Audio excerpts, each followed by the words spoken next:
Welcome back to another episode of How Do You Divine? And in this conversation, we're talking to Alan, CEO and founder of Next Level University. This conversation was so impactful because it truly shows that the things that make us different, right? The way that we learn, the way we show up in the world, the way that we look, those differences are actually the key to unlocking community in unity. And in having this conversation with Alan, it became so clear, both on the podcast and outside of the podcast, that he truly believes in the betterment of human beings. He wants to use his skills and his network to empower everyone to get to the best version of their selves. And in this conversation, we talk about the systems that he has created, not only in himself to overcome adversity, but the systems that we create every single day towards who we want to be in this world. Let's jump right into this conversation with Alan. Welcome to this episode of How Do You Divine? And today we are speaking to Alan Lazaros, and we are going to explore the word system. Alan, thank you so much for being here. Thank you for having me. I started listening to podcasts 10 years ago, and they really helped me reorchestrate my life in a much more positive direction. So now I'm a podcaster who gets to help people with that, and I'm super pumped. So thank you so much. I do not take it lightly. I will not waste a second of anyone's time. I love that. I love the amount of intentionality in everything that you do. So I just first wanted to give you your flowers there. And in many of our discussions, I love the way your brain thinks. It's very different, right? I feel like I've had so many left brain people on the podcast.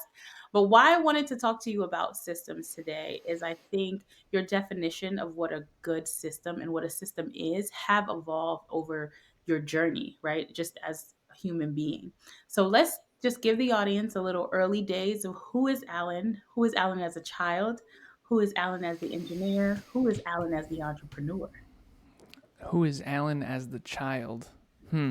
Uh, okay, so I will try to condense 36 years into 3 minutes, which is very hard to do. I guarantee you it'll be more than 3 minutes. But so my story in a nutshell, as brief as I can give it, one of the interesting things about my life now is I kind of look a little bit like a silver spooner, like someone who's born on third base. Yeah. And I playfully joke I couldn't even see the ballpark.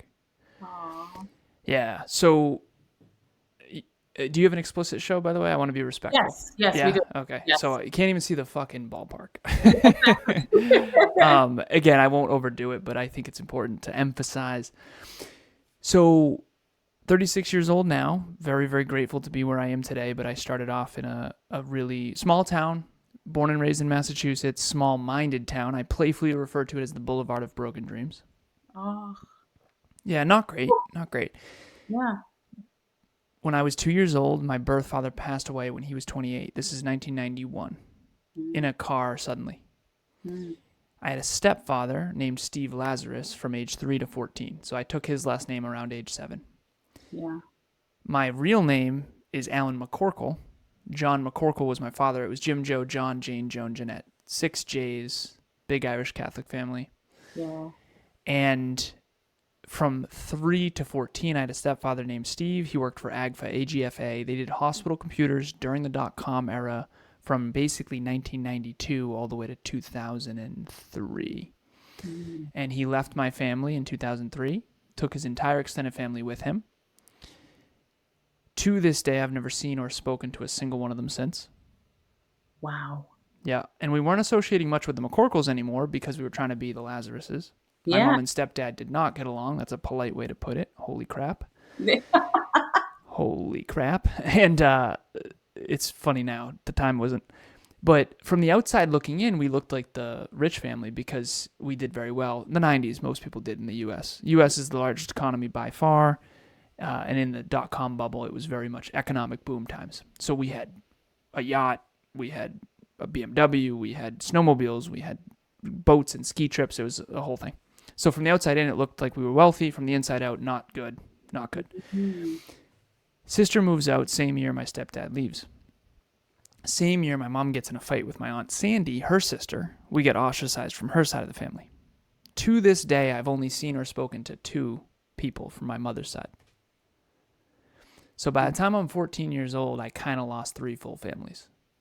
Wow. We reassociated a bit with the McCorkles, but it was never really The much. same. Yeah, it Mm-hmm. was never the same. That's the truth. And for them, it was like seeing a ghost because I looked just like my dad, I guess. But anyways, I had two trauma responses to that. There's four trauma responses. There's fight, flight, freeze, and fawn. I'm sure you're aware of all those. I think we Mm-hmm. talked about it. Fawn is appease. So I became this. I think Goodwill Hunting is kind of a good metaphor for my life. I became this sort of social coward who just didn't want to lose anybody. And so hang on to friends and family. I'll be whatever you chameleon. Be whatever you need. Maybe. Don't challenge anyone. Just stay. But behind the scenes, when no one was watching, it was fight. It was aim higher, work harder, get smarter. Aim higher, work harder, get smarter. Aim higher, work harder, get smarter. Prove myself. Yeah. I'm worthy. Of the things. Yeah, the things. So I achieved. I got the President's Award. It's behind me, signed by George W. Bush. Straight A's through all of high school. Because when my stepdad left, we went from boats and ski trips to now I get free lunch at school because our income is so low. My mom Yeah. trades in her BMW for a little Honda Civic. How are we going to keep the house in the family? No generational wealth, no trust fund, no dad. We're in some trouble here. My Yeah. dream college was WPI, Worcester Polytechnic Institute. It was $50,000 a year, and this is back then. So I went from I hope I get in to even if I do get in, I can't go. Yeah. Who's gonna pay for that? Got all the scholarships and financial aid, got all the awards, my many awards, straight A's through all of high school. Go into college. So I did the traditional path. I promised to be 3 minutes. It's going to be more than that. But kindergarten, preschool, kindergarten, elementary school, middle school, high school, college, corporate. I did that traditional path and I crushed it in corporate. So I was used to being broke in high school and college when my stepdad left. So once I got to corporate, it was like, whoa, computer engineer with a master's in business. I went from 65 a year to 85 a year, 85 to 105, 105 to 125, 125 to 180 grand a year in my early 20s. Paid off 84 grand worth of debt in a single year, $150,000 in a Vanguard account. Just picking stocks, tech companies, all these different tech companies. And then I get in my car accident. I'm 26. Head-on collision, my fault.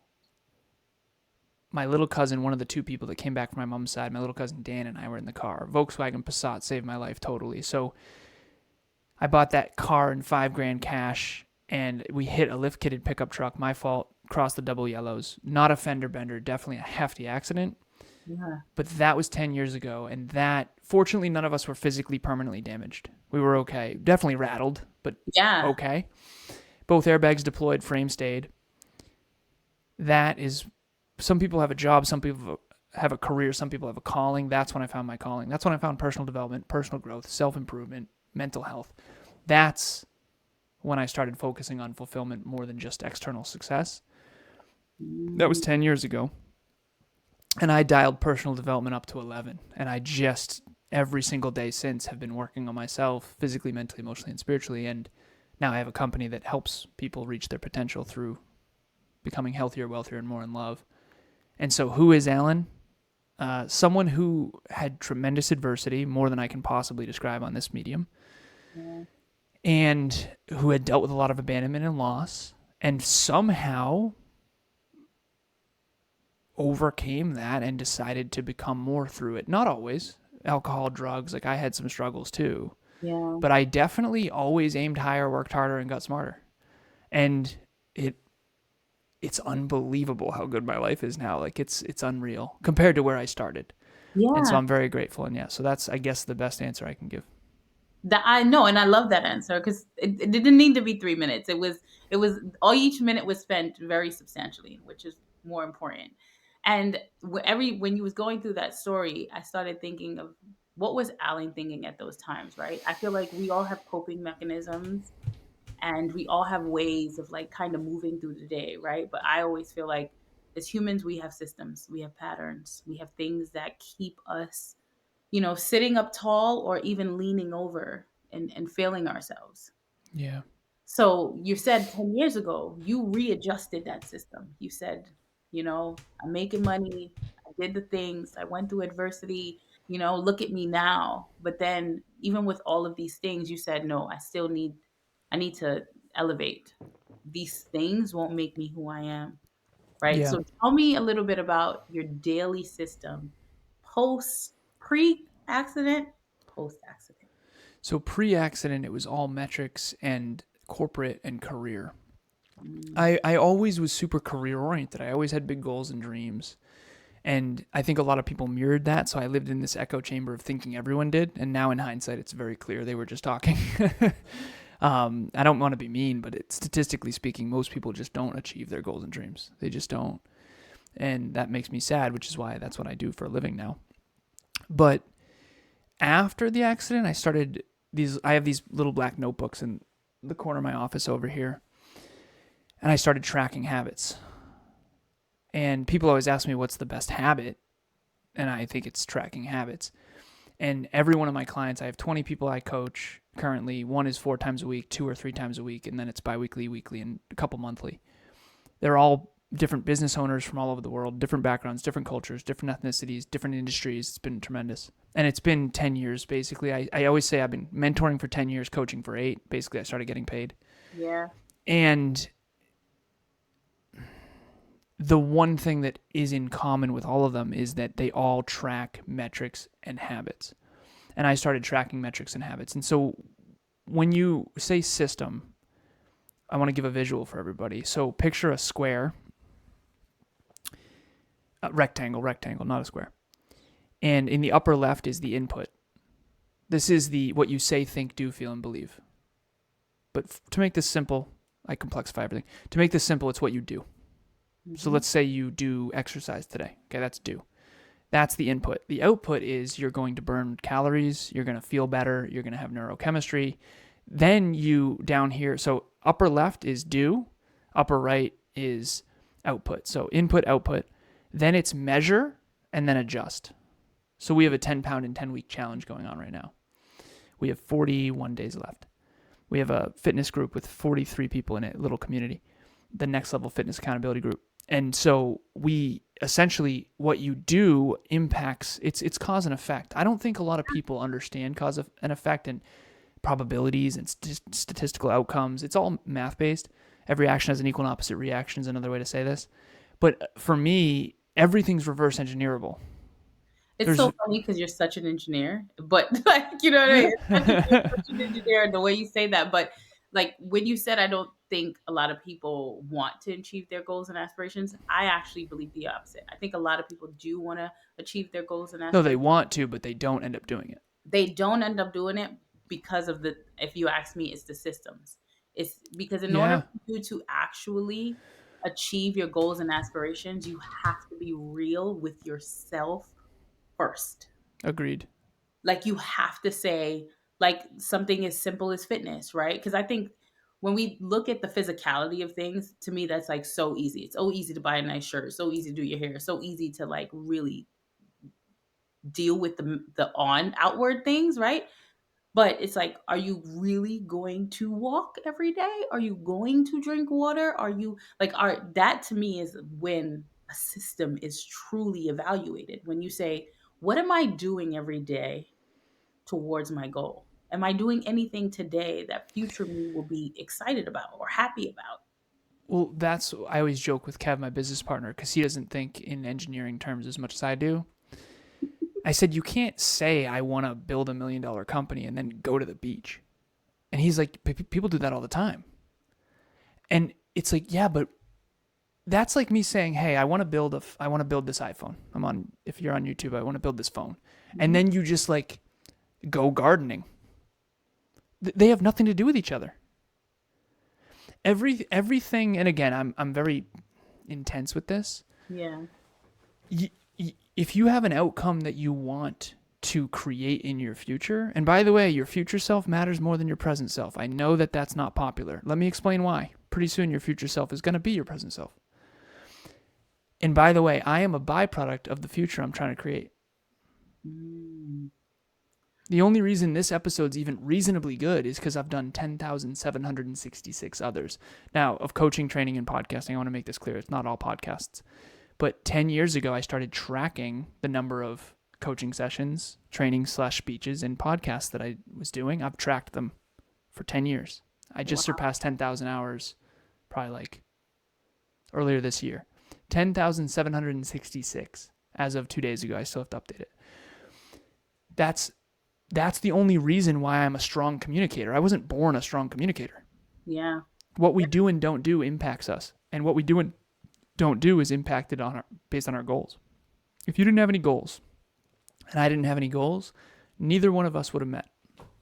Very true. But I also feel like making space, right? Making space to be well, because like we both Of have been course. through a lot of adversity. And in order for you to even be able to identify a goal or who I can be, you first need to see wellness and just feel like that's attainable to you. Like I can touch wellness so Well, that I isn't wellness a goal? fair. Yeah, you're right. You're right. Well, You're right when you're right. Yeah, You're well, eating dinner tonight is a goal. We just don't see it that way. right. Human beings are goal-oriented creatures, and we have the ability to project. So dolphins, primates, and humans have prefrontal cortexes that we can project into the future and go, okay, I'm gonna optimize for a future reality that I cannot experience yet. And whether it's you thinking about making dinner tonight or it's me building $1 million company, it's the same biological process. Yeah. And I explained this one time to one of my clients. His name's Brandon. I said, brother, how certain are you from 0 to 10 that you can go and get Subway for dinner tonight? And he said 10. I said, your brain just did a calculation. I have a credit card. I know Subway is open. I know they make sandwiches. I know my car works. I know it's 10 minutes away. I know I can go and get a sandwich. I know how to chew. I know how to digest. I know that I love Subway. I said, okay, 0 to 10, how certain are you can do that in the next 3 minutes? He said, 0. I said, see, what if it's the exact same process, but you just can't do it in 3 minutes? And I said this to him, and I hope this lands different for people. What if when I say I'm going to build a multi-million-dollar business, it's the exact same level of certainty? I can't do it tomorrow. Yeah. Just like I can't get Subway in 3 minutes. But it's the exact same reverse engineered process. And I always tell people the science of achievement, I wish it did, but it doesn't. It doesn't care about your feelings. Oh. The science of achievement does not care about your feelings. Alan! My God. I know. No, I know. It really doesn't. It doesn't care. But I want it to. I know. So do I. So do I. I want it to. Yeah, it's all reverse engineerable. You can do it. It's just going to suck. And that's the truth. And you have to embrace that. Because everything you want is on the other side of something that sucks. Yikes. The hard, and that's another thing, right? The hard truth of it all, right? I think we all know that to a certain extent, but it's the how, right? And that's why I talk about systems. It's okay, I know it's going to be hard, right? Let's go from building a multi-million-dollar business to losing 10 pounds. I know it's going to be hard. I know it's going to be difficult. And then you kind of like, I think naturally we stop at the how. Well, then how do I do that? Right. And I think if you take a step back, and I always say take a step outside of myself, because that's how I like look at the chessboard, right? Take a step Nice. outside of myself and say, how do I get from point A to point B? And not even knowing for certainty what point B is, but I know right now point A is not going to get me to my goal. I know that in order for me to get to my goal, I need to be moving closer and closer towards what I believe goal B is, right? And for 10 pounds, that's fitness, what you eat. You know, it's kind of like out there in the ecosystem. You know what you need to be doing. Building a It's multi. eat less, exercise more. Yes, you know what I mean? Eat. It's out there. It's more simple in terms of how to build that system. Yeah. Building multi-million-dollar businesses in different industries and doing something that you don't necessarily see specifically out in the world, but you know it needs to be there. You know it needs to exist. It's just like, what system do I put in place to keep moving towards my vision? Yeah. And how do I build that system?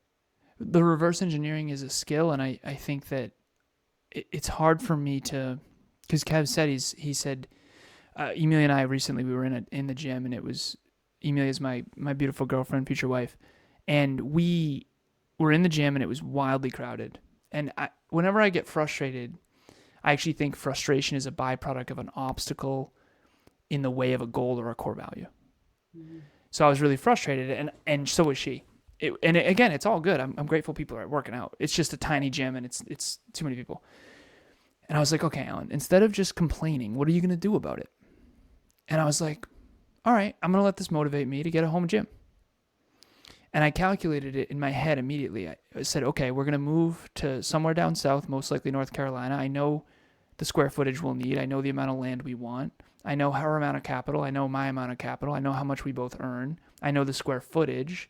I know how long it's going to take. I know how much a gym is going to be. I know how much the equipment will be. I know how much the mortgage will be, the insurance will be. And Kev's like, dude, that's why you talk with so much certainty and people think you're arrogant. Because I'm mathematically calculating it. Standing in the front of the gym, slightly frustrated, wondering, will there be any machines? You've just calculated the next 6 months and how we can never have this problem again. Yeah, so year and a half. Yeah, year and a half. And you've locked down the time period. I've locked down the time perspective and the target. And ultimately, that's what Kev says. He says, that's why people think you're arrogant. Because you speak with so much certainty. But I speak with certainty because I've calculated it. You're not going to be surprised when you eat dinner tonight. Just like I'm not going to be surprised when we have a home gym. I'm not going to be surprised at all. It's not going to be like, oh my God, I can't believe we did this. It's going to be, I started this process a year and a half ago. I'm realizing that now. Like genuinely, when I was a kid, I didn't understand. Like I decided to get straight A's and then I just went and did it. Like that's not normal. I know. That's what he said too. It's not. And I really think it's that engineered mind of yours, right? Agreed. Because I joke that most things in life is as simple as 1 + 1 that's my running joke. Nice. Often we add complexities where it doesn't need to be in an effort to keep people either out of the conversation or to confuse them, right? That's the two ways. For sure. Trying to get what you want when what you want is not good, is to add complexity or confusion to the topic. So I always break it down to 1 + 1 = 2. And nice. I think the way you think is actually pi = square. Like, you know what I mean? Well, and I appreciate that. The truth is, it's complexity is the enemy of execution. And this is the duality of life, right? Life is complex and it is based on simple fundamental laws of the universe.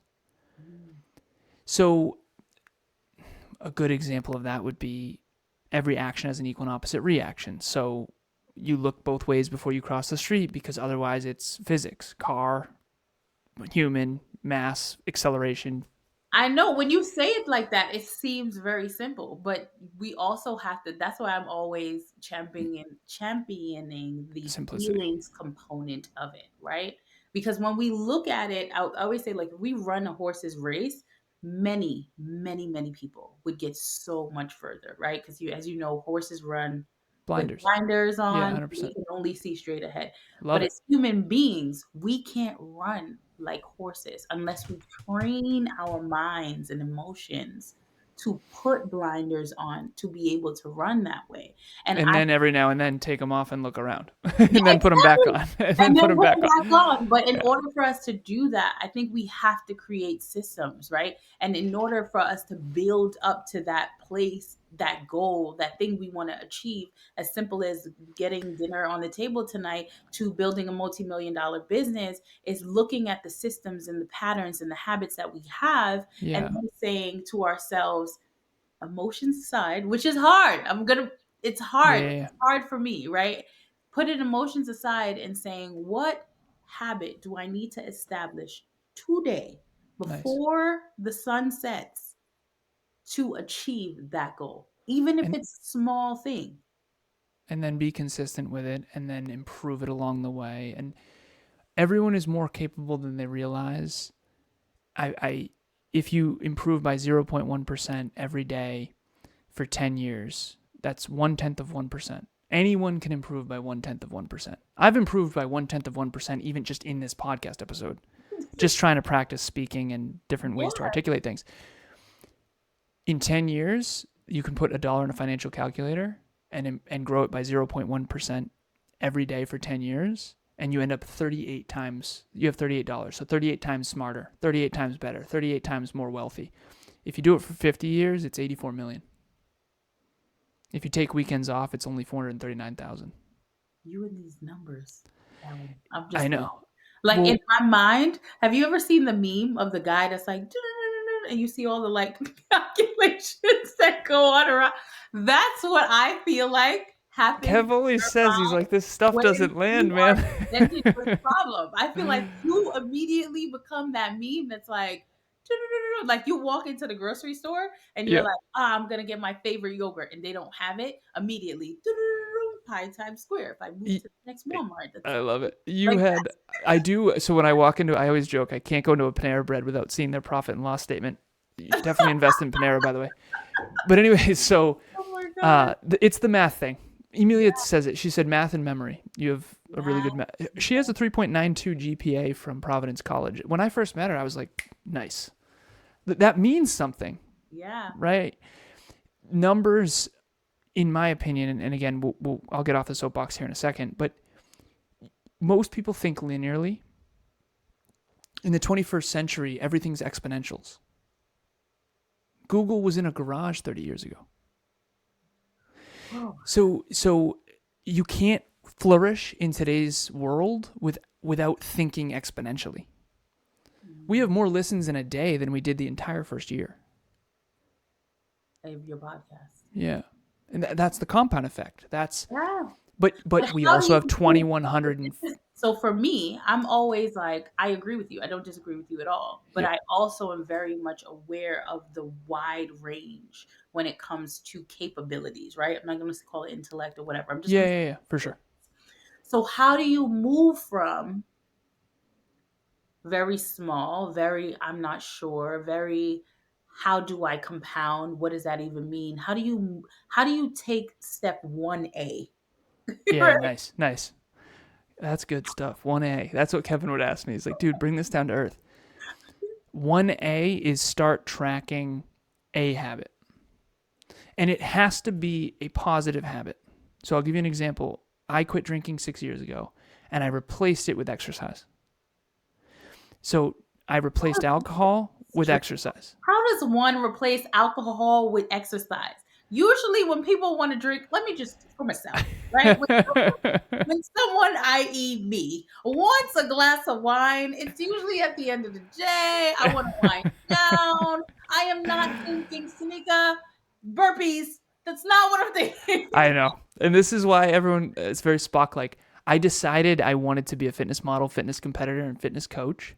And I wanted to be the greatest natural aesthetic men's physique fitness model in the world. And I did that. And I won a fitness show and I was on my way and then I pivoted. So I didn't do that, but I won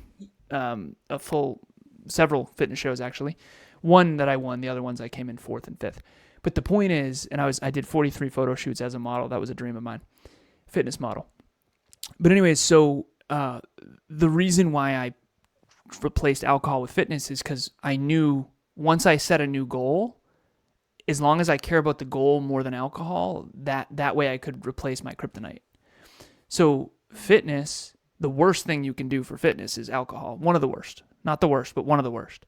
So I figured, okay, well, if I set a goal in fitness and I care more about fitness, I'll have to care less about alcohol. So I just Miyagi'd myself.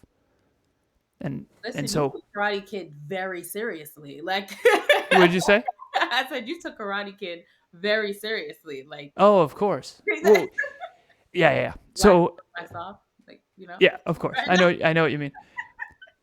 At the end of the day, all I would ask everyone to do is replace one terrible habit. We all have terrible habits. Like everybody does. This is where I love how we are like peanut butter and jelly in a way, yin and yang, right? Where you're like, look at the bad habit, where I'm just like, look at the good habit. That's one thing I liked about Atomic Habits, right? Nice. It was very honest about human beings having good and bad habits, right? And also leaned into our natural instincts to hug and console our good habits. Nice. It said, stack it. Nice. Stack it in a way that replaces a bad habit versus let's look at the bad habit, because I think that's hard to do as human beings, and I think we have to be honest about that. Like, it's hard for us to look at our bad habits and go, "You see that glass of wine? You had one too many." Like, Well, it's hard. It's hard, but it's also important to look at it and go, I have bad habits, and you accept that, and then you can work on that. but I think an easier route, not an easy. Well, I'm not gonna lie, it is an I, easy route. A I would more say replace a bad habit with a good one. That's all I would ask anyone to do. replace. Replace one bad So habit with a good one. It doesn't have to be your give me a route, Yep. right, to identify a bad habit without, I don't want to say self harm because that just seems really harsh. Without hurt. I want people to be well at all times. So how Yeah, do I that's not identify? real. I That's not know. real. We argue about this all the time. Yeah. No, there is no. Yeah, pain is part of the process, and there is no be well all the time. There, sacrifice and suffering and challenge and adversity are parts of life, and But no one's gonna wellness does not mean that it is absent of pain or sacrifice. fair. Wellness means that inherently you are good. Like, there has to be a foundation Yes. of Yeah. peace. You're talking about emotionally versus I Yes. think physical pain. So if you do a hard workout, it's gonna be physically painful. That doesn't mean you're unwell. Yes, but I also feel like if you identify hard habits or bad habits that you have, that that direct route can be emotionally harmful. It can be. Well, I would say a bad habit is anything that's destructive, and a good habit is anything that's constructive. Mm. And I think that it all depends on the person, though. Like you're Really, not gonna. that's why I feel like the best way to create a system, right, is identifying goals, because that to me elevates you out of your everyday life. Agreed. And then you create a system that constructs you towards your goal, It's and like top then down. and as a matter of fact, without goals, you don't even know what is or isn't a bad habit. I'll give you an example. If I'm trying to bulk and build muscle, eating more is a good habit. If I'm trying to cut and lose 10 pounds in 10 weeks, eating more is not a good habit. That is a destructive habit. So it all depends on the goals. But if someone's wandering around without any goals, you don't know whether you're winning or losing at your own game. You're But that's basically what just I'm saying, aimless. is just first identifying goals, right? But Yeah. I also feel like not everyone feels like they're deserving of a goal, Well, right? then that's where you need to start then, for sure. So that's where I am very like, and you know this, like, I'm very open to people across wherever you are in your life and on your journey, right? So I think it's easy for us. Like I always say, I can speak to the successful Yeah, entrepreneur yeah, yeah. who's like, let's get to the next level. Let's level up. I made multi-millions. I'm trying to go trillion. I'm trying to go global, right? That's a Yep. different conversation. But we also have to be able to speak to the Yeah. person that's like, I don't like the life I have today, and I don't know how to build the life I love tomorrow. Right. Well, I always say this: if you have any mental health challenges, I'm probably not the best coach for you because I'm very big on tough love. Obviously, I'm pretty hardcore, Yeah. and I always liken it to an NFL coach versus a Pee Wee football coach. You know those Pee Wee football coaches that take it too seriously? They're screaming at the kids. Listen, when you're in the NFL, I gotta yell at Tom Brady. It is what it is. Get your shit together, sir. And it all depends on the level. Yeah. And I remember I had a client once who said, "I want you to be as hard on me as you are on yourself." And I told Emilia that, and she said she would die. That part. I would And be like, whoever said that, reverse it. And she out of didn't. that I still coach her. She said I didn't know what I was saying. But there's a construction zone for all of us. When I was 7, I couldn't handle this much truth. But when you're 17, maybe a little more. When you're 27, a little more. 37, a little more. Like we all have to grow up a little. And the truth of the matter is And we're in this society that's very much like coddle me. that's what I'm saying. And you can't always coddle. Like there is some level of true tough love. And I'm not saying toxic masculinity. I'm not saying that. What I am saying is you can't try to be avoiding the hard truths.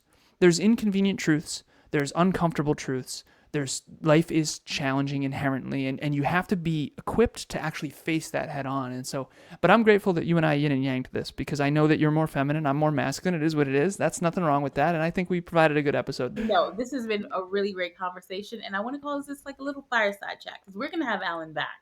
because I think his brain and systems need to be articulated in a more deeper thought conversation. So thank you so much for watching this episode of How Do You Divine Systems with Alan.